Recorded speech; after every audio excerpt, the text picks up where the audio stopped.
Okay, I'm ready. We going yet? Yep. Oh. Hi all, it's Karen and Pluto! Itchy Nose. Here Who's for itchy nose? My Itchy Nose. Here for Karen and Blue Does Another Review Channel, another movie review, obviously. Something I So, like that you probably wouldn't think I would. yeah, because this is actually a remake. I like it. It's Sort of. newer-ish. When a Stranger Calls, 2006, PG-13. It's an hour and 27 minutes. I've never seen the original, It's fine. so I don't have anything to go on with this other than the remake. This one, which I have seen I like it. multiple times. So, kind of start out at the beginning. There's a carnival going on and a mix of phone call stuff. And then eventually the next day, there's a murder scene at a house, but there's no weapon found. It was a babysitter and the The children next she was. day. Did it Yeah. happen that night? Well, it happened that day, but we go to the next day when the police show up. Gotcha. So then we cut away to this girl at high school. She's running on an indoor track, kind of distracted. This is Jill, our She distracts me. pretty much our main character in She's this hot. movie. She's hot. Basically, She can babysit me. she's having boyfriend, best friend issues. She's an awesome monster like me. Yeah. Basically, her best friend was drunk and kissed her boyfriend, and she ran up her cell phone bill and got in some trouble. And blah, blah, blah. She's upset with her boyfriend, upset with her best friend. You know why they did that? What? Plot convenience. Yeah. So she doesn't have a phone. This is true. Okay. Well, of course, then everybody's up at this bonfire thing and nobody gets real good cell phone reception. Yeah. Too. Anyways, she's basically grounded due to going over her minutes. Her parents are making her pay it back.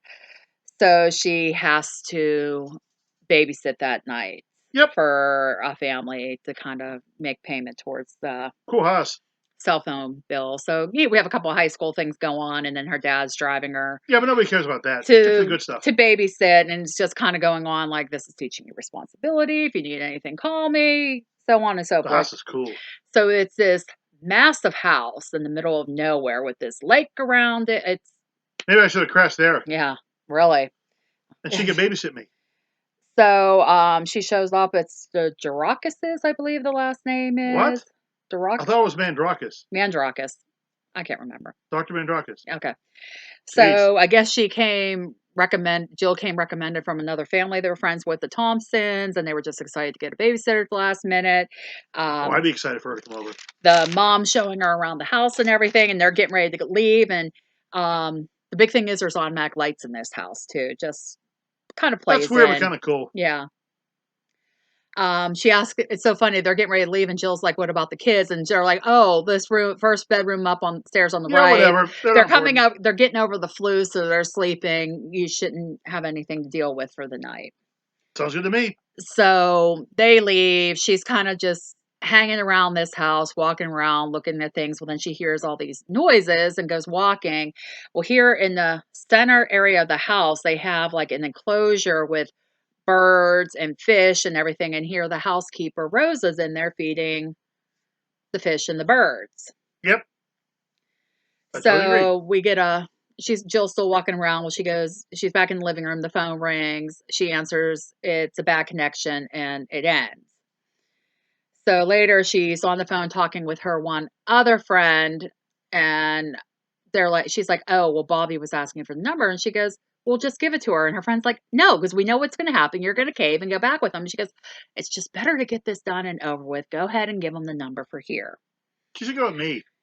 So this friend's also encouraging her to talk to Tiffany, who's the character that kissed her boyfriend, and try to make things out. And she's like, yeah, I'll think about it. She's hot. Yeah.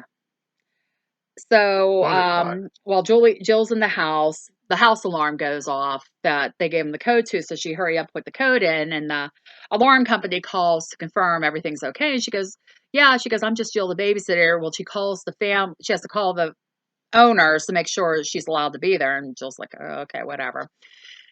So they get confirmation. Then the mom calls back and she says, oh, I give Rosa that code. She probably didn't set it. She goes out to take care of her mom. Okay, it's fine. We'll see you later. So she hangs up. The phone rings again, and it's a male voice asking if everything is okay. And then he hangs up. Have you checked the children? And she's like, Okay, whatever. So we get the night progressing. A couple kids somehow get a hold of the number there and kind of prank call. How do you get the number? I don't know. Maybe they're listed. So Okay. Jill's back exploring the house. She gets startled because Tiffany actually shows up, and Jill's like, "How did you get in here?" And she's like, "The garage door was open." Not very Um, safe. and they're and You all right? yeah, it was You're just gonna knock me adjusting. over. And Jill just says about being a little startled because she's gotten a couple prank calls tonight, and I think Tiffany said something. It's probably those idiots up there just being jerks. Okay. Idiots and jerks. Yep, idiots and jerks.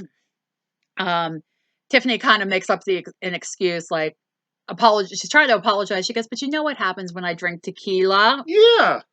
You know what happens when I drink Jack Daniels, So, right? yeah. Well, Tiffany basically looks at her and she goes, "We all know I'm a bitch. I did it. Okay, let's just move on." Oh, she saw it too.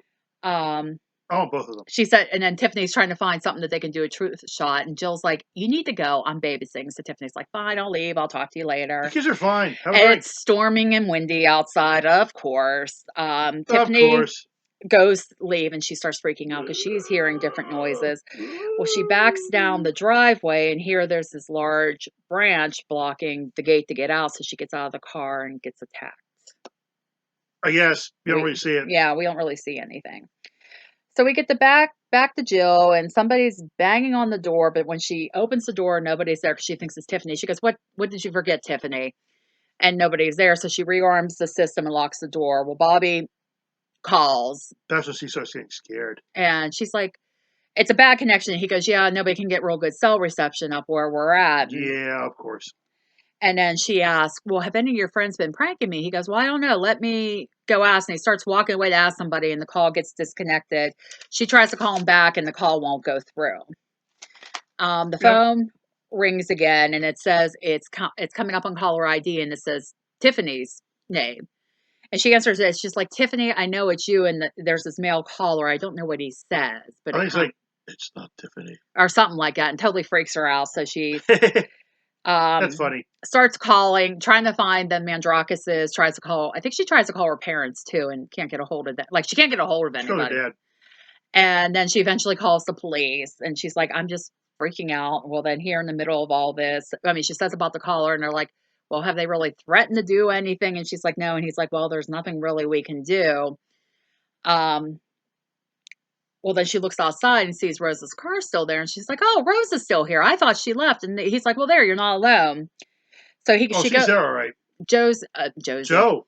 Jill goes looking for Rosa, but can't find him anywhere in the house. Then she gets another call asking if she's checked the children. And meanwhile, the living room here has these like massive windows with these curtains that are open. So Cool. she starts freaking out, closing the curtains. She did check on the kids one time in the middle of all this, and they were still sleeping. Yeah, they're fine.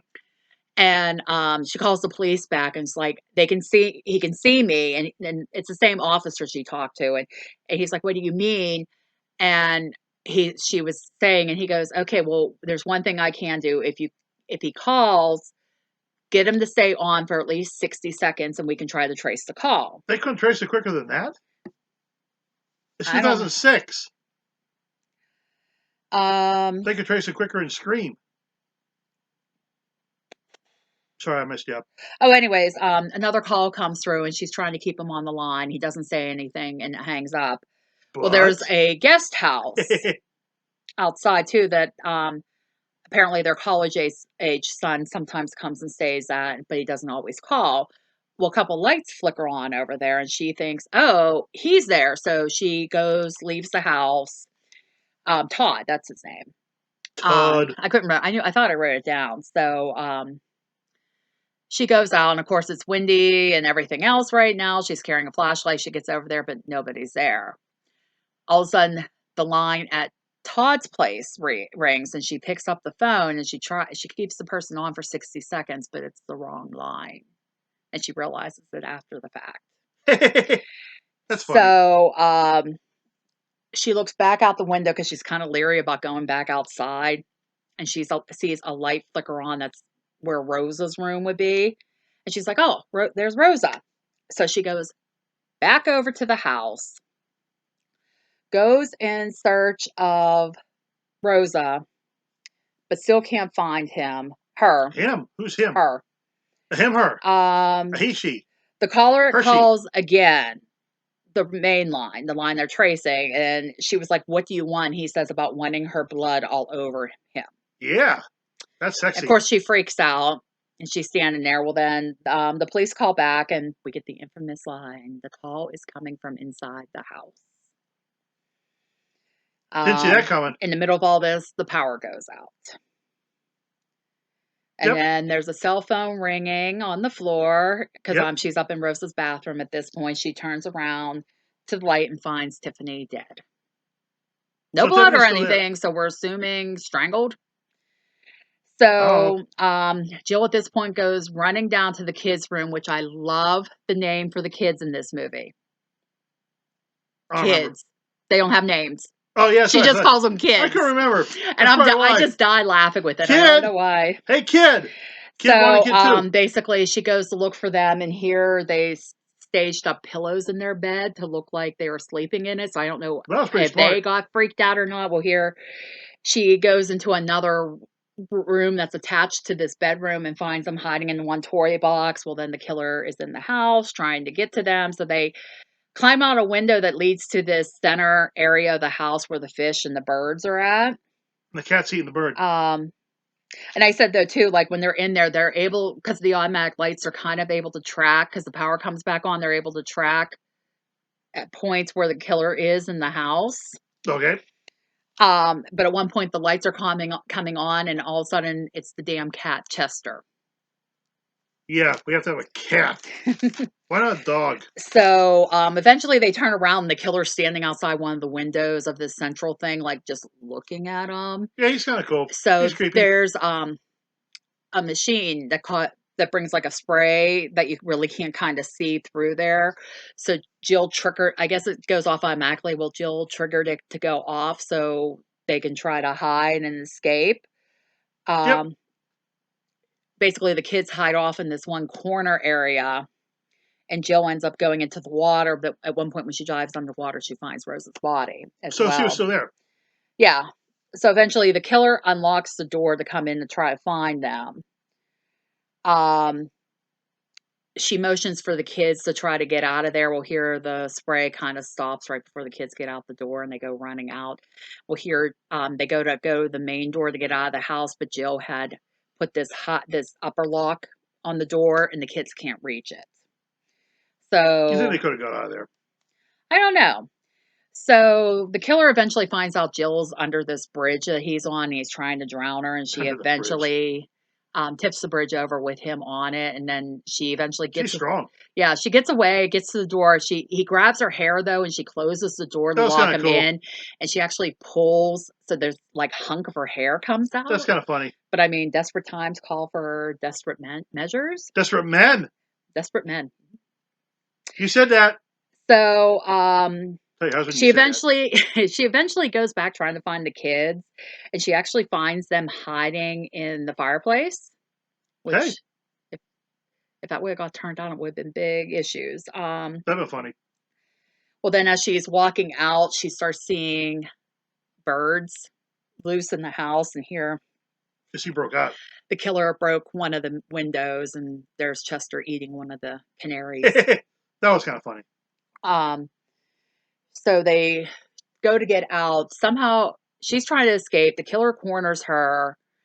I don't know if she got the lockup in the meantime or not, but because it kind of focuses on Jill fighting with the killer at this point. Yeah, get that part. That's funny. And like she's like kicking ass. Like she's like, because she's a jock. Yeah, she's like taking no shit. Like you. She's trying to get away. Eventually, they end up rolling in the living room. She stabs his hand with a fire poker at one point. Hand, right? Yeah. At one point, they're on the floor. Here, the bottle of tequila that Tiffany had earlier. Doesn't she break it over his face or something? I think. And then there was the fireplace where the kids were hiding. There was an automatic controller for it, so she kicks it on and kind of burns him. And then it's a good thing she brought that tequila over. Yeah. Well, no, she found it in the house. Well, it's a good thing she came over and found it. Yeah. And then she stabs him with the fire poker through the hand, and she gets out, and the police are there. And it just kind of ends because they She's sitting in the ambulance. The Madrakases are She's in an back with their ambulance? kids. I think I thought she was sitting in a car. maybe she's Or sitting in outside a the car. car. I don't know. And she's like, is he, and here it's the officer she was talking to. She's like, he's in handcuffs, ankle cuffs. He has, He's in a cop car. I can't read my handwriting. That's good enough. He's Basically, in the they're cop car. like, she keeps saying it's not going to be enough. She's just fearful. It'll And be enough. the officer basically tells her to take care. She's cool. I always put She'll be on babysitting here next that week. we don't know the motive for this, other than That's the why I beginning. like this. Other than the beginning, he's this serial killer that's going around That's killing why I like it. babysitters and kids. He's not a jealous boyfriend. Yeah. And his identity is kind of a mystery. Like they show his face a little bit, but He's it's the like, man. Kids and man. yeah, as I with his I don't credit is. know. Oh, so then we go to Jill, and she's in the hospital, and a balloon breaks and wakes her up, and she's walking around because the hospital's like nobody's there. They shouldn't have did that. She They should have tries, just ended what he yeah. drove, what he drove in the car. The phone rings in her room, Right? and she stops, and the killer's behind her. Then she wakes up, No. freaking out, and It should have ended with the cop driving away, showing the killer. And that should have been the last so part you're of the movie, saying the killer. that's the part of the movie you don't like, because they should have just ended it. Ended it when they show the killer in the back of the car, like getting taken to jail. That would have been better. So you thought the last, like, what is that, 5 minutes worth? You Probably would not say. even. But yeah, you It's not understand what I mean. needed. Yeah, that's just not needed. We obviously know she's going to be traumatized from what happened. Ended on that last screen, so the last thing you see is the killer's face. That's the first time you see it. Yeah. So you leave the movie with that image, and it's scarier. This is true. But yeah, I like it. Yeah, I mean, it's a good movie. Like I said, I never saw the original, so, and even for being a PG-13, I mean, there's no gore. It's like a Hitchcock suspenseful kind of thing. Yeah, I mean, it's more, the atmosphere that. Or like Halloween. Yeah, it's more with the atmosphere and all that, not the fact, she is basically by herself. It's more the isolation, because she's out in this big house in the middle of nowhere. Yeah, they're supposed to be, the kids. What are they going to do? The housekeeper. Well, apparently they're smarter because they at least hid. Yeah, this is true. So, like I said, watch it once. I watched it a couple times. No, I've watched it a few times. I mean, I'm just saying, if you haven't watched it, it's good to check out once. She's good for carrying the movie. You think she's hot. Well, that helps. You don't want an ugly chick, right? You don't want an ugly chick in it. All right, that's it for this review. Right? Please remember to like, comment, subscribe, hit that bell icon so you know when we post new content. Help share the page. It would be greatly appreciated. Subscribers and watchers, thank you. Tell everybody about me. Say, watch Bluto. Yeah, watch Bluto. Come and watch for Bluto and his one-liners. Yep. Subscribers and watchers, thank you. You guys are awesome. Appreciate all of you. Keep coming back to watch. Check out my other channel, K-Doll Games, Toys, and More. Toy and game reviews over there. Amazon wish list posted if you want to help us out with anything. Yep. Cool. If there's something you want us to review, let me know in the comments. I'll try to locate it. If I can't and you're willing to get it, that would be great as well. We'll watch it. So that's it. See you next one. Bye. Bye.